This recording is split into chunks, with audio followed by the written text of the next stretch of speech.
नमस्कार। आज हम डॉक्टर निशा जोशी जी का स्वागत करते हैं हमारे योगा पॉडकास्ट पर।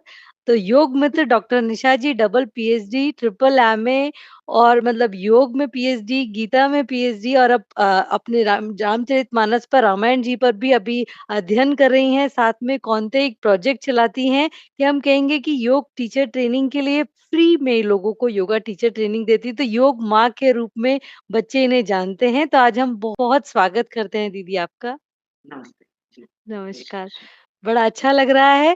तो प्लीज़ वो बताइए आपकी जर्नी कैसे शुरू हुई कि आप योगा में कैसे आए? इतना आपने एजुकेशन किया, इतनी सारी चीज़ें की, तो योग के विषय में कैसे आपका रुझान आया?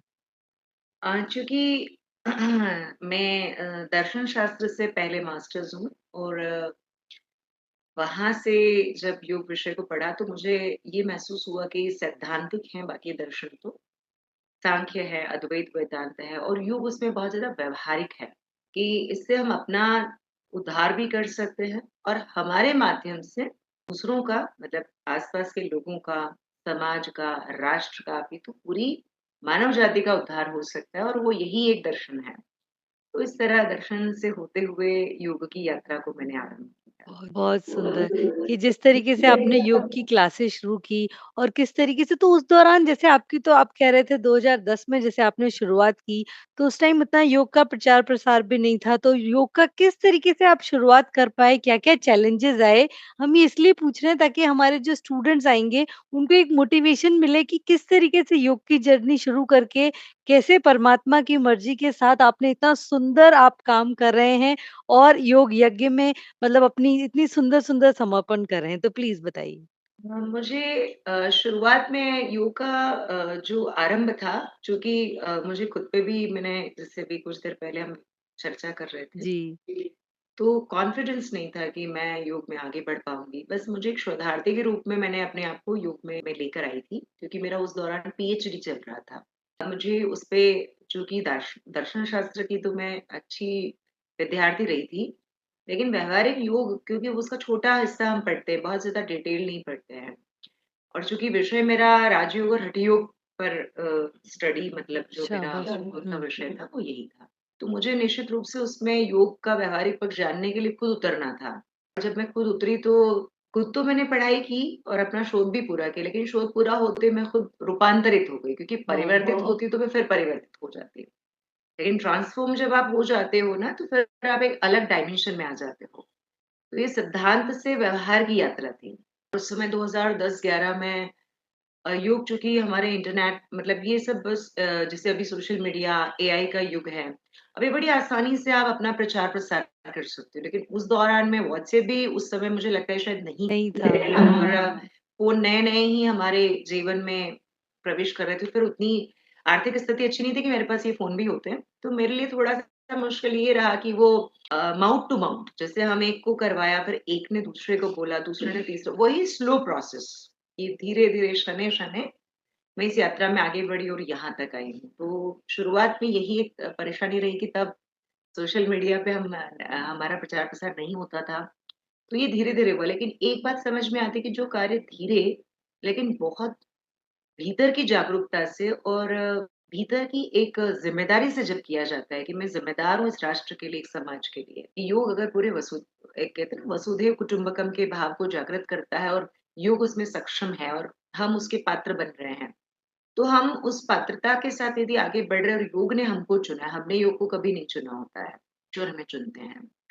तो अगर आपका चयन हो गया इस कार्य के लिए, आप शिक्षक हैं, आप प्रशिक्षक हैं, आप गुरु हैं, आचार्य हैं, जो भी स्थिति आपकी है योग में, जो भी पद है आपके पास में, तो आप उसको जब लेके आगे जाते हैं, तो ये एक महती भूमिका समाज के लिए हो जाती है, राष्ट्र के लिए कि अब आप उनके लिए हैं। और ये जो भावना है, योग आपके भीतर अपने आप ही लेकर आती है। आपको सोचने की ज़रूरत नहीं कि आप उनके लिए हैं। आपको अपने आप एक समय पे अनुभव हो जाता है कि आप सेवक के रूप में आए हैं और अब आपको पाना नहीं है, आपको होना है।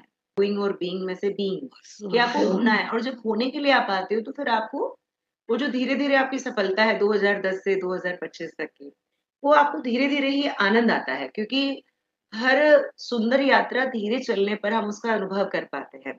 जब हम गति में होते तो हम उस जगह को, उस यात्रा को हम देख ही नहीं पा रहे बाहर क्या चीज़ है। अगर हम किसी जर्नी में भी हैं, हम बस से ट्रैवल कर रहे हैं, जो बस अपनी मध्यम गति में होती तो हम एक-एक चीज़ को ऑब्ज़र्व करते हैं, हम उस प्रकृति को देखते हैं, सूर्य की किरणों को देख रहे हैं, रास्ता जो है, उसका आनंद। मुझे लगता है धीरे चलने में ना उस रास्ते का आनंद मैंने बहुत लिया है, उसे में हम कहते हैं अनुभव। और वो अनुभव जी, आज एआई के युग में बहुत काम आता है क्योंकि एआई से भी आगे आपके अनुभव होते हैं क्योंकि वो एआई के पास नहीं है। एआई के पास रिटर्न कोई चीज़ डली है, तो सिर्फ वही है। और आपके पास वो है जो आपकी जो बहुत रिदमिक यात्रा थी ना, उसके इतने अनुभव हैं कि वो अब एआई के पास जाएँगे और वो एक नई कहानी को आपकी जी, वहाँ पे लिखेंगे। जी। जी। बिल्कुल सही कहा, वही बिल्कुल सही कहा। एआई बोले क्या है? एआई हमारी जो इन्फॉर्मेशन हमने दी है उसी को एनालाइज़ करके उसी को यस। कांसेप्ट में एक हमारे दे देता है। तो जी। लिटरली योग का जैसे कहते हैं ना, योग का एक वो रेप्लिका नहीं बन सकता एआई। और आपने जिस तरीके से कहा कि कितना सुंदर कि जैसे अगर आप चाल में धीमी होगी, slow and steady wins the race, कि आप धीरे-धीरे चाल में एक सफर का भी आनंद लेंगे और चीज़ें आपको ज़्यादा समझ में आएँगी। और योग की जर्नी तो इसी प्रकार है दीदी कि धीरे-धीरे चला जाता है, खुद पर भी के लोगों पर भी, तो एक बहुत सुंदर एक वातावरण बन जाता है। तो जिस तरीके से आपने अभी, हम आपसे ये भी जानना चाहेंगे कि हमारा नेक्स्ट क्वेश्चन यही होता है कि एक नई शुरुआत कैसे करें? जैसे जो नए स्टूडेंट्स आते हैं, वो योग टीचर बनना चाहते हैं, तो योग टीचर की शुरुआत कैसे करें? और आप तो ऑलरेडी एक कौनते प्रोजेक्ट चला रहे हैं, तो you are the right person to ask कि कैसे अपना योग की जर्नी शुरू करें जो योग में आगे प्रोफेशनली जर्नी चढ़ना करना चाहते हैं। तो प्लीज़ बताएँ? देखिए, मुझे तो एक चीज़ समझ में आती है कि जब आपको लगता है ना कि समाज और राष्ट्र के लिए आप कुछ करना चाहते हैं, योग एक साधन बनता है और जब आप आत्मिक उन्नति चाहते हैं स्वयं की, मोक्ष की गति चाहते हैं, तो आपका बल बन जाता है वो। साधन से वो साध्य की ओर अग्रसर होता है। तो एक कंप्लीट खूबसूरत यात्रा, एक सुंदर जर्नी, स्पिरिचुअल जर्नी जिसे मैं कहती हूँ, ये हमारी जो जर्नी है ना, ये साधारण व्यक्ति की नहीं है। हमारी जर्नी बहुत ही आध्यात्मिक होती है और बहुत ही सुंदर होती है क्योंकि शुरू तो शारीरिक स्तर से होगी लेकिन लेके आपको जाएगा वो आत्मिक स्तर पे। बहुत सुंदर। तो अगर हम सोच रहे हैं कि हम को चैलेंजेस आएँगे, हम सफल होंगे कि नहीं होंगे, तो अभी आप शुरुआत कर रहे हैं इसलिए आपको प्रश्न महसूस होंगे। जैसे आप उतरेंगे ना इस खूबसूरत कह सकते हैं कि पुष्पों से सुसज्जित इस तालाब में, तो आप उस तालाब की जो शीतलता है उसका भी आभास लेंगे। उसमें आस-पास जो न उस नदी में, उस तालाब में रहने वाले जो चर हैं, जो जीव हैं, उनकी उस स्पंदन को भी जो आपके आस-पास घूमेंगे, वो भी आप खूबसूरती को महसूस यानी कि अच्छे-बुरे अनुभव। लेकिन आपके लिए वो स्थिति सम हो जाएगी, जिसे भगवत गीता कहती है कि समता ही योग है। वो समता ना वैसे ही ले आएगा, लेकिन आपको महत्वाकांक्षा में नहीं उलझना है कि मैं कितना बड़ा हुँ। टीचर बनूँगा, मैं सफल होऊँगा, मेरी अर्निंग कितनी होगी। जैसे मैंने अभी दीदी से साझा किया था कि मैंने योग जब शुरू किया तो मुझे मतलब पूरी कहानी बताई थी मैंने कि मैं ₹100 भी नहीं सोचे थे कि मुझे कोई देगा।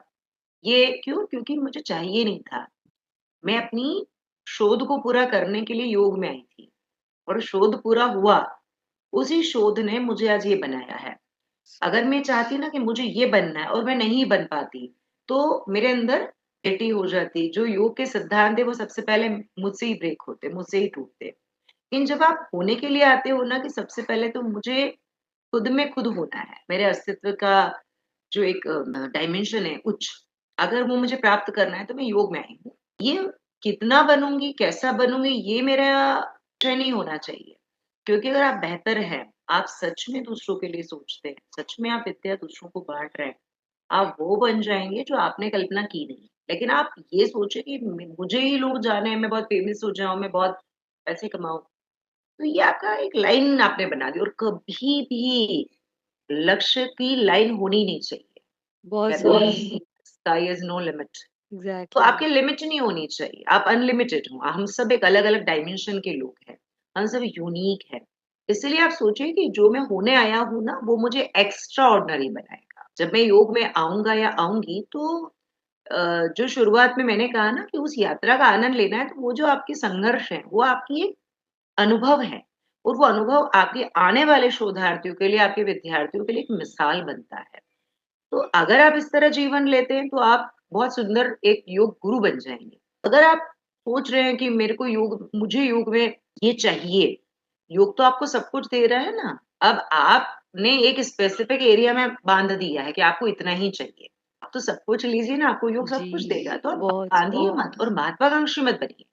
बस आप ये सोचो कि मैं अपना उद्धार और मेरे साथ आस-पास के लोग या जो लोग मुझे मिलेगा, मैं उनका उद्धार कर सकती हूँ, इसलिए मैं योग में आई हूँ। आप विश्वास कीजिएगा, आप मेरी साइट पे जाके देखिए या जी, आप मेरे गूगल पे सर्च करिए, मेरी किसी भी यात्रा में आपको स्ट्रेस नहीं दिखेगा, बहुत सुंदर। प्रेशर नहीं दिखेगा। प्रेशर है ही नहीं, आज भी कोई प्रेशर नहीं है। मैं बहुत आराम से अपने कामों को करती हूँ, आराम से पॉडकास्ट कर रही हूँ, मेरे चेहरे पे कोई तनाव नहीं है, मुझे कोई जल्दी नहीं है, मुझे कहीं नहीं जाना है, मैं बहुत आरामी जी और मैं आरामी हूँ इसीलिए मैं आज यहाँ जहाँ जी, भी हूँ, मुझे नहीं पता मैं सफल हूँ, असफल हूँ, ये मैं क्यों सोचूँ कि मैं असफल हूँ? तो एंग्ज़ायटी हो जाएगी, बहुत डिप्रेशन सुंदर। आ जाएगा और सफलता सोची तो मुझ में अहंकार आएगा, दोनों बातें मेरे लिए ठीक नहीं है। हाँ, हाँ, हाँ, ये ये मेरा आपने विषय बहुत है, सुंदर योगी का कही बात। विषय ये नहीं होता है, योगी का विषय है खड़ा कहाँ है, बहुत उसका सुंदर। औचित्य क्या है, उससे कितने लोग प्रभावित हैं। लोग उसके साथ बैठ के छोटा तो नहीं समझते कहीं, उसे उसके कारण किसी को समस्या तो नहीं आती है, कहीं उसके होने से लोगों को ये आभास तो नहीं होता कि हमारा अस्तित्व नहीं है इसके सामने। अभी तो ये होना चाहिए कि जब आप निशा के साथ बैठे हैं, तो निशा से आपका अस्तित्व और आपसे भी निशा का अस्तित्व। निशा अकेले सफल नहीं है। निशा के पीछे हज़ारों स्टूडेंट्स हैं, कई लोग हैं मेरे साथ जिन्होंने यहाँ तक मुझे पहुँचाया। इसलिए ये जो अहंकार होता है ना छोटी-सी प्रशंसा पे या छोटी-सी सफलता पे, उसको पचाना है हम सबको मतलब डाइजेस्ट करना चाहिए। ये कृतज्ञता है भगवान के प्रति मेरी कि उन्होंने मुझे यहाँ पहुँचाया और उन्होंने मुझे सफलता दी, तो ये भगवान की दी हुई और मेहनत मेरी सफल हुई। और अगर नहीं मिली तो मेरे प्रयास अभी शेष है और मैं कुछ न कुछ होने के लिए आया हूँ, मैं हो ही जाऊँगा। सो बनने से होने की यात्रा ज़्यादा श्रेष्ठ होती है कि आप होने के लिए आए, बहुत ना कि सुंदर, बनने के लिए। बहुत इस तरह सुंदर। आपको सरल बड़ा रखेंगे तो अच्छा, जीवन में बहुत हाँ। बड़ा योग दीदी। हाँ, और के दीदी एक वो कौनते प्रोजेक्ट के बारे में बताइए जो आप इतना सुंदर योगा टीचर ट्रेनिंग का एक महायज्ञ कर रहे हैं, उसके जी। बारे में भी हमारे स्टूडेंट्स को बताइए प्लीज़?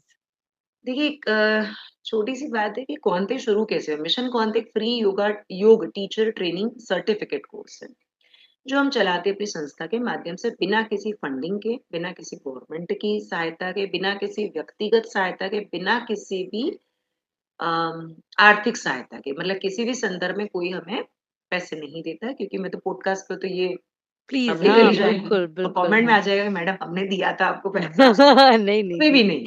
हाँ। मैं इंतज़ार में भी नहीं हूँ, मैं आपको और बता जी, दूँ। मैं जी, किसी जी। के भी इंतज़ार में नहीं कि कोई मुझे देखो ये क्या होता है इसमें भी एक दिक्कत है।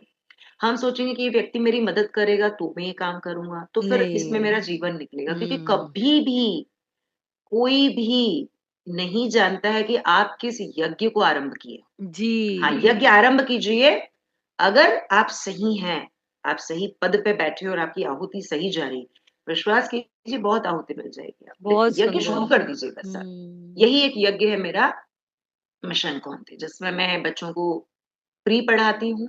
मैं क्या पढ़ाती हूँ, मेरे लोग हैं, मैं हूँ, बहुत लोग हैं हम लोग। मुख्यतः मेरे आधार पे आधार मुझे भगवान ने जी, बना दिया है, बिल्कुल। आधार पर। हुँ। इसलिए भी है क्योंकि जब मैं योग में आई थी ना तो मेरी बहुत गरीबी थी मतलब मैं क्या ही बताऊँ 8,000 मेरा फीस था, भरना था और मैंने कितने टुकड़ों में उसको भरा और मैंने कितनी परेशानी झेली उसके लिए और मैंने कितने तकलीफ झेली है। उसके बाद मैंने सोचा कि अगर मैं किसी दिन शिक्षक बनी ना तो कुछ शिक्षक बुरे होते हैं आपके जीवन में जो शिक्षक सिखाते हैं कि ऐसा नहीं होना है। जी। उन शिक्षकों से ये सीखा कि ऐसा नहीं बनूँगी और कुछ शिक्षक अच्छे थे जो प्रेरणा देते हैं कि बेटा कर पाएगी, अच्छी बच्ची है, पढ़ती है, देख तेरा कुछ होगा। उस प्रेरणा से मैं आगे बढ़ी तो मुझे वैसा बनना था और फिर वैसा भी नहीं, उससे भी ऊपर जाना है ना, ठीक है उन्होंने प्रेरणा दी। मुझे वो बनना था जो किसी को बना दे, बहुत समझे आप? सुंदर। बनाना था कि मैं ना मेरे जैसे बनाऊँगी, एकदम अंदर से स्ट्रॉन्ग और जब कोई मेरे पास खड़ा होगा तो उसे बल मिलेगा मुझसे, ना कि वाह! उसे ये लगेगा कि अरे जी। ये व्यक्ति तो मुझे पीछे कर देगा, ये जी। खड़ा रहेगा तो मेरा नाम नहीं होगा। हाँ। तो ये नहीं होना चाहिए। एक आपने अर्न अब मैंने अर्न कर लिया है सब कुछ। एक मेरी संतुष्टि वाला। मैं ये नहीं कह रही सब कुछ का नहीं, कोई नहीं, अर्थ हाँ। नहीं, बस सब हुँ। आ गया। धन साम्राज्य सब कुछ नहीं होता, मेरी शांति मेरा सब कुछ है। मैंने वो अर्जित जी। की, एक जगह पे जाके, योग से ही, ध्यान से और साधनाओं से। जो अर्जित हुआ तो मुझे रियलाइज़ेशन हुआ, जिसे हम सेल्फ रियलाइज़ेशन या आत्म जागरूकता गीता कहती है और गौतम बुद्ध अप्पो दीपो भव, कि आपका दीपक भीतर है वही प्रज्वलित होता है। जब वो दीपक प्रज्वलित हुआ तो वो एक मार्गदर्शन है कि दूसरों का दीपक बनना है ना, दीप तो दूसरों के लिए जलता है, बहुत सुंदर। खुद थोड़ी। और आप जल रहे हो तो उसका मतलब आप जल नहीं रहे हो, आप प्रकाशित कर रहे हो, उसमें भी जलन नहीं है, प्रकाश है उसके अंदर। तो आपको प्रकाश देने आप आए हो। तो अब आपने जो जगह झेली है, हर कोई निशानी हो सकता है ना, उसका आत्मबल इतना नहीं हुआ तो वो तो छोड़ देगा इस क्षेत्र को। योग के साथ गलत हो जाएगा। बच्चों का आत्म विकास, बच्चों का आर्थिक विकास कैसे होगा? कुछ गरीब बच्चे हैं जो जी, अपनी आगे की शिक्षा नहीं कर पा रहे, जैसे आईएएस बना, आईपीएस बना, तो योग एक ऐसा करियर भी था बच्चों जी, के लिए। जी, इसमें क्या है कि बच्चा खुद पढ़ रहा है, अपनी फीस भर रहा है, अपनी कोचिंग की महँगी होती है आईएएस, आईपीएस, नीट एग्ज़ाम्स जो होती है, जो बड़ी-बड़ी कॉम्पिटिटिव एग्ज़ाम्स हैं। तो उनकी किताबें महँगी हैं, तो मैं सोचती थी कि वो लोग जो बड़े-बड़े आईएएस बन सकते हैं, जो आईपीएस बन सकते हैं, जो डॉक्टर्स बन, लेकिन गरीब है अगर ये नहीं पढ़ पा रहा है वर्ग, तो योग शिक्षक बन के सुबह-शाम अपना काम करेंगे सम्मान से, योग गुरु कहलाएँगे, टीचर कहलाएँगे। अपना खुद का भी भला कर लेंगे, सुबह और शाम का काम है हमारा और लोगों को भी स्वस्थ करेंगे और अर्थ जो आएगा, वो वास्तव में सही संदर्भों का अर्थ होगा। इससे बच्चा पढ़ लेगा और हे भी नहीं देखा जाएगा और उसे ये भी नहीं लगेगा कि मैंने किसी से लिया। ये खुद में आत्मनिर्भर बन जाए। इस उद्देश्य से और ऐसे और भी कई उद्देश्य रहे जो मेरी जर्नी से भी जुड़े थे कि मैं जो परेशानी देख कर आ रही हूँ, मेरे आत्मबल में आई, लेकिन हर कोई निशा नहीं हुआ, छोड़ के चला गया, नहीं हुआ उससे तो बहुत सारी निशाएँ बननी चाहिए आपसे और बहुत सारे लोग बनने चाहिए आपसे। तो फिर ये यात्रा वैसे शुरू हुई कि खुद से शुरू हुई थी कि मैं अपने आप से कई लोगों को मेरे जैसा ना सही मुझसे अच्छा बनाना है मुझे, मुझसे उच्च बनाना है। तो मुझे अपना जो व्यक्तिगत मेरी जॉब है या जो मैं कर सकती हूँ क्वालिफ़िकेशन के बाद, मैंने उसको ना चुन के ये चुना क्योंकि मुझे आत्म तृप्ति का रास्ता चाहिए। जी, जी। मुझे यही दिया ना कि मुझे बनना और होना वो तो मैं हो गई हूँ अब। लेकिन अब बनाना तीसरे डायमेंशन पे हूँ मैं। तो बनाने के लिए मैं सक्षम हूँ कि नहीं हूँ ये नहीं पता, लेकिन मैं कोशिश कर रही हूँ बनाने की। अब वो बहुत कितने सुंदर। बन रहे हैं ये तो उनकी पात्रता पर है। उनके पास लोटा बड़ा होगा तो वो ज़्यादा भर लेंगे ज्ञान को, छोटा है तो कम भरेंगे। बस मुझे बनाने के लिए आना पड़ेगा आगे, किसी को तो जागरूक होना पड़ेगा, किसी को अपनी ज़िम्मेदारी निभानी पड़ेगी। अगर हम सब पैसे लेने लग गए, तो फिर कोई कमज़ोर निशा आगे नहीं आ पाएगी ना, उसको लाएगा कौन?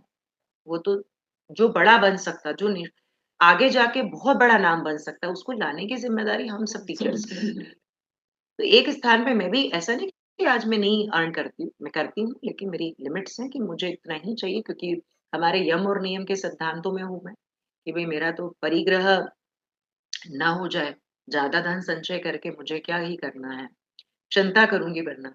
तो चिंता से चिंतन ने यही कहा कि चिंतन ये कहता है कि हम अपनी यात्राओं में दूसरों को बड़ा विराट बनाएँ, उनके व्यक्तित्व को विराट करें, यही आपकी विराटता है। और आपको अगर अमर होना है, बड़ा होना है, तो बड़ा कैसे होंगे? ऐसे होंगे आपके जाने के बाद बहुत कि सुंदर, वाह! जी। ऐसे ही रहते बाँटना हाँ, जितना आप लें जैसे पेड़ ने वही आपको बच्चे हुँ, फल जैसे दिए तो वो झुक बचपन गया। बिल्कुल सही कह रहे हैं आप जैसे माँ के रूप में योग माँ के रूप में कहलाते हैं दीदी। हाँ, तो मैं आपसे ये भी पूछना चाहूँगी कई बार जैसे होता है आप भी सही कह रहे हैं, योग को हम अगर मॉनेटरी टर्म्स में देखेंगे तो वो इतना नहीं होगा। तो आप और इन बच्चों को फ्यूचर के लिए क्या कहें कि योगा का फ्यूचर किस तरीके का है? आप उनको कैसे गाइड करें कि किस तरीके से वो अपनी और अच्छी सेवाएँ देके अपने को फिज़िकली, मेंटली, स्पिरिचुअली हर तरह से ग्रो करें योग के माध्यम से? तो प्लीज़ बताएँ। देखिए मैंने अभी पहले शायद यही यही जी, बात मैंने जी, बोली इसको जी। थोड़ा आपने हाँ। तो देखिए सबसे पहले व्यक्ति आर्थिक रूप से सक्षम ही होना चाह रहा है ना? हाँ, यही। तो हाँ। आप जब योग का कोर्स अच्छे संस्थानों से और अच्छे गुरु के मार्गदर्शन में करते हैं, मुझे लगता है कि ज़्यादा ना आए ना 84 लाख आसन, कहीं-कहीं ग्रंथों में अतिशयोक्तिपूर्ण है ये, लेकिन लिखा है ना? फिर 84 भी है, कहीं 32 है, कहीं 15 है, कहीं 2 भी हैं, कहीं 1 भी है कि सिर्फ़ इतना ही कर लिया तो पर्याप्त है। अपना-अपना मंथन और चिंतन हुँ, है कि आपको कौन-सा ग्रंथ अपने भीतर उतारना है। मुझे लगता है कि बहुत ज़्यादा ना आप जानें, वो ज़रूरी नहीं है कि आपको बहुत आता है।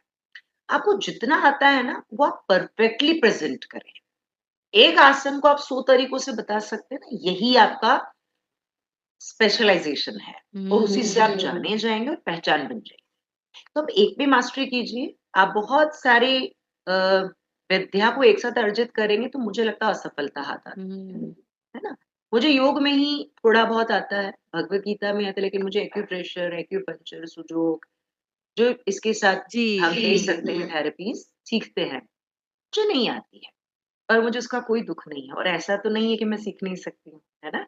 मेरे स्टूडेंट ही उस क्षेत्र के, लेकिन क्यों नहीं ऐसा? मैं आपको सिर्फ ये सिखाना चाहती प्लीज़। हूँ। क्योंकि मैं एक में ही पारंगत होना चाहती हूँ। मैं ये बिल्कुल नहीं चाहती कि आप मुझे 20 विद्याओं के साथ जानें, कि हुँ, मैं सुडोकू भी जानती हूँ। नहीं, मुझे अम, वर्सेटाइल पर्सनैलिटी नहीं होना। मुझे तो एक ही डायमेंशन की एक ही पर्सनैलिटी होना है और वैसा होना है कि जिसका उदाहरण आप कहीं दे सकते। बहुत कोई सुंदर। बुक जानती थी, सिर्फ़ 3 आसन बताती थी, लेकिन वो 3 ऐसे बताती थी कि ना भूतो ना भविष्यति, ना आप जैसा था उन 3 आसनों में ना है।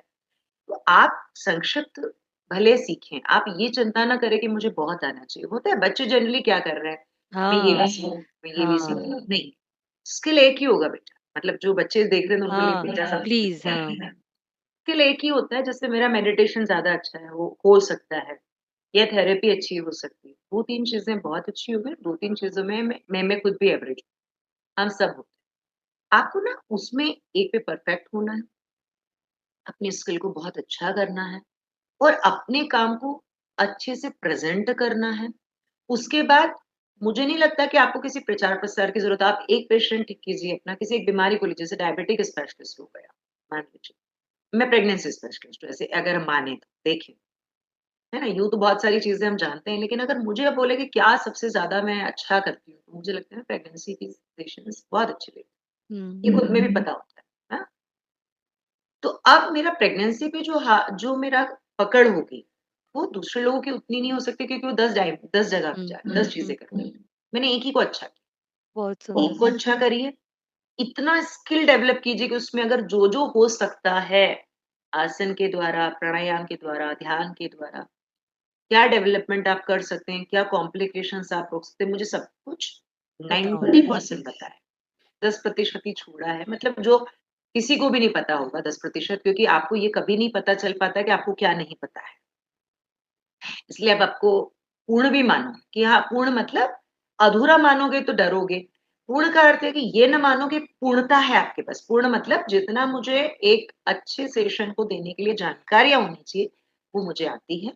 उतना आप अपना स्किल डेवलप कीजिए। 10 जगह ना जाके 10 थेरेपीज़ को ना जानते हुए आप एक में इतना परफेक्ट हो जाइए अर्जुन जैसा, कि वो धनुर्धर थे, गदाधर नहीं थे और भीम गदा में जी, पारंगत थे, धर्मराज धर्म में पारंगत थे। ये हम एक पारंगतता को लाएँ और निडर होके आप योग के क्षेत्र में सफलता क्यों नहीं मिलेगी क्योंकि इतने बीमार लोग हैं साइकोलॉजिकली, इमोशनली, सोशल बीमार भी होते हैं आजकल तो और अब तो हम डिवाइसेज़ के साथ भी बीमार हो रहे हैं तकनीकी रूप से भी, समझ रहे हैं? डिपेंडेंट हैं एआई पर। इस तरह की डिपेंडेंसी पंगुता ला रही है हम सब अपंगता ला रही है। ऐसे में योग शिक्षक यम, नियम, आसन, प्राणायाम, प्रत्याहार, धारणा, ध्यान, समाधि ये डायमेंशन इतने पावरफुल डायमेंशंस मतलब ये जो 8 अंग हैं, साधना की 8 सीढ़ियाँ। ये आप इनमें से अगर एक सीढ़ी भी आपने ढंग से चल दी, एक सीढ़ी को पे भी आप चढ़ के खड़े हो गए और आपने कहा मैं बस इस सीढ़ी पे रहूँगा, आगे नहीं जाना चाहता। चलिए अगले जन्म में उस साधना को आप कीजिए। बहुत आप सुंदर। इतना पारंगत हो जाइए कि फिर वो आपके पास ही आए, यम सुनने आपके हुँ, पास ही आएगा व्यक्ति। वो मेरे पास नहीं आएगा, दीदी के पास, बहुत सुंदर। डॉक्टर जी के पास भी नहीं जाएगा। वो आएगा जो इसको पॉडकास्ट को सुन रहा है कि मुझे अहिंसा बहुत अच्छे से बतानी आती है। अब मैं अहिंसा को महावीर जी से भी जोड़ सकता हूँ, बुद्ध से भी जोड़ सकता हूँ, गीता से भी जोड़ सकता हूँ, इस्लाम से भी जोड़ सकता हूँ, कुरान से भी जोड़ सकता हूँ, बाइबल से भी जोड़ सकता हूँ, साधारण व्यक्ति से भी जोड़ सकता हूँ। हर धर्म से, हर चीज़ से जोड़ सकता हूँ। लेकिन फिर उतनी उतनी अच्छी आनी चाहिए। वो हाँ, 10 नहीं होता है। तो जो 1 पे चल रहा है, उसको कोई नहीं रोक सकता। जो 10 पे चल रहा है, उसके लिए कन्फ्यूज़न वो कन्फ्यूज़न पर्सनैलिटी है। उसका मैं हाँ। नहीं, भगवान भी कुछ नहीं कर सकते। इसलिए नहीं, एक पे नहीं दीदी, रहिए और अपने बिल्कुल ऊपर सही कह सेल्फ रहे हैं। डाउट छोड़ दीजिए। पारंगत होने पे ध्यान दीजिए, स्किल इतना अच्छा हो आपका और इतनी प्रैक्टिस कीजिए उसकी। मोनिका जी और निशा जी 2 लोग बैठे हैं इस पॉडकास्ट पे दोनों अच्छे से बोल पा रहे हैं। हम दोनों ऐसे नहीं बोल पा रहे हैं। हम दोनों ने बहुत प्रैक्टिस किया होगा बोलने का, यानी सालों-सालों पढ़ाया होगा हम लोगों ने, सालों-सालों बोला होगा लोगों के सामने जाके। तुम बिना रुके इस पॉडकास्ट को बिना हम किसी एडिटिंग के यहाँ पे ये लाइव एक तरह से है और ये ऐसा का ऐसा ही पॉडकास्ट टीवी पे या जहाँ भी जी, आएगा, है ना? बिल्कुल ऐसे ही जाएगा। क्यों नहीं हुई एडिटिंग? ये सोचने वाली बात है क्योंकि हम निर्भय हैं। ना मोनिका जी ने मुझे कोई क्वेश्चन दी और ना मुझे क्वेश्चन की आदत है। मैं क्वेश्चन अगर मुझे दे देगा तो मेरा स्किल बर्बाद हो जाएगा। क्योंकि मैं स्पॉन्टेनियस स्पीकर हूँ। मुझे एकदम कोई पूछता है और मुझे बड़ा आनंद आता है। क्योंकि वो मेरे को ज़िम्मेदारी बताता है कि मुझे पता नहीं है। कुछ भी कोई पूछेगा तो मेरा ब्रेन अलर्ट रहता है। समझ रहे हैं? मेरा माइंड अलर्ट रहता है। मैं इंद्रियों से अलर्ट हूँ कि कहाँ से कौन क्या बोल रहा है। समझ रहे हैं?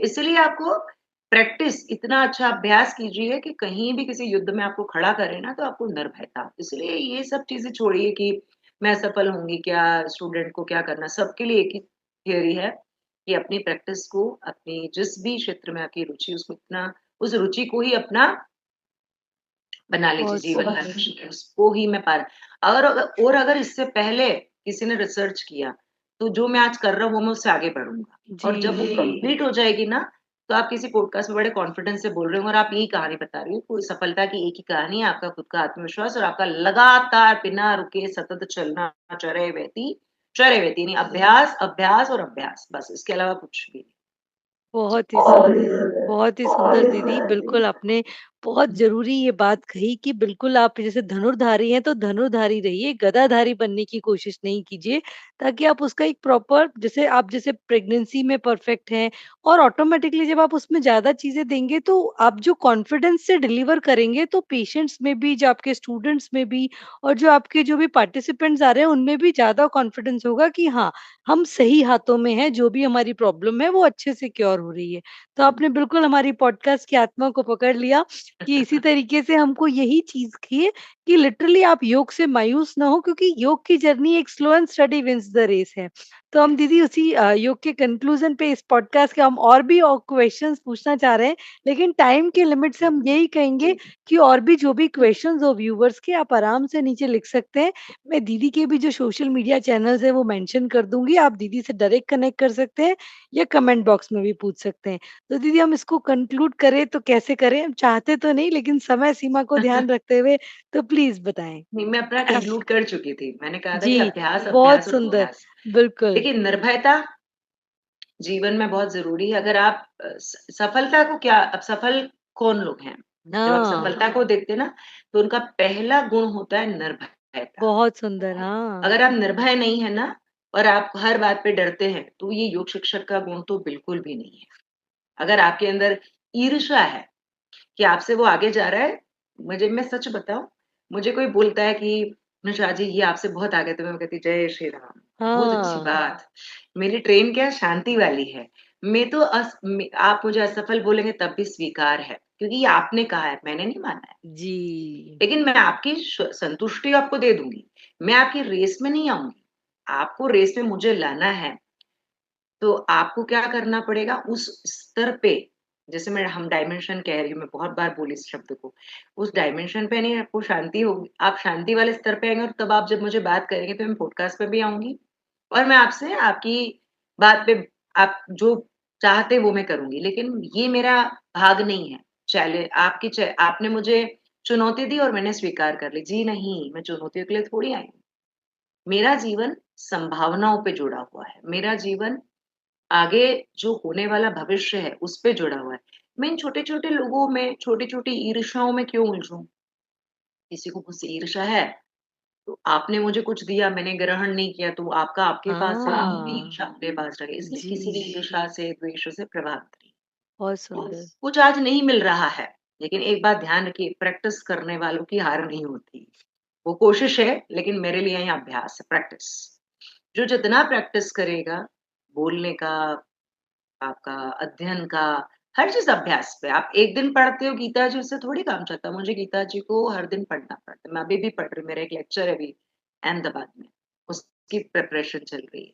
गीता कई बार जबकि पीएचडी है मेरा, लेकिन मैं जी, फिर भी उसको कई बार अलग तरीकों से पढ़ती हूँ और नए फैक्ट आते हैं। अभ्यास, एक ही श्लोक है, एक ही श्लोक पे मुझे बार-बार लेक्चर देना पड़ता है, कर्मण्य पे मान लीजिए। तो हुँ, मैं उसमें क्या सोचती हूँ पता है? मैं ये सोचती हूँ कि आज नया क्या बोलूँगी क्योंकि जो जी, 6 बच्चे मुझे असिस्ट कर रहे हैं वो बोर हो जाएँगे।